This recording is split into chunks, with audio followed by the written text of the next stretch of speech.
lygis pirmosios lygos. Čia dar viena pavojinga ataka. 4 prieš 3, kairiajame krašte, reikia smūgio, bando nužaisti 1-2 smūgis, nuostabus įvartis. Vienas gražiausių įvarčių šiame sezone, net nebejoju. O dievai, iš kokio atstumo ir kokia ten buvo kombinacija, komandos draugai, ką Manda Šrederis sveikina. Jo smūgis iš baudos aikštelės prieigų, bet kaip buvo nukeliauta iki to smūgio visiškai šeimininkų vartų. Prieš tai to chaoso pavykdavo išvengti.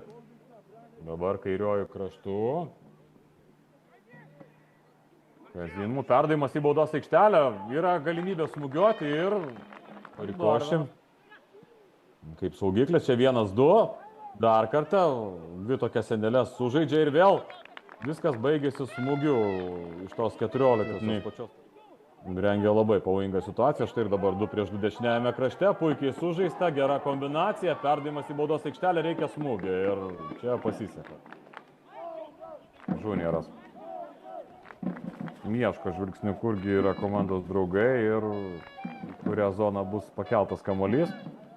Link tolimai virpsta smūgis. Įvartis 1-1, štai taip standartinė situacija, pozicinė klaida gynyboje nuo standartinės situacijos ir mes matome, jog krenta išlyginamasis. O koks geras atakos krašto pakeitimas. Galima tik tai paploti Artemui Kolbasai. Pamatė jis ten Juniorą tame krašte. Junioras iš karto driblinguoja. Jis atlieka perdavimą atgal, smūgis galva. Ir dar vienas toks žaidimo planas. Atsitraukė į gilesnę gynybą atmosferą. Numetimas kamuolio galvą ir čia reikėjo iš tokio atstumo. Vėl jis pirmas prie kamuolio tarp linijų. Išvengė varžovų manevrų padarūnų. Link vidurio perdavimas. Dar vienas perdavimas į baudos aikštelę. Smūgis. Ir kas dar ten? Gripkus atsitraukė. Ir kokia kombinacija, kaip čia gerai buvo sugalvota, nesitikėjo to Europų. Pavyzdžiui, šį vakarą Vilniaus Baltijos futbolo akademija. Pažiūrėkime, ko baigsis šį ataką. Dešinėjame pusiau krašte, gražinamas kamuolys, smūgis!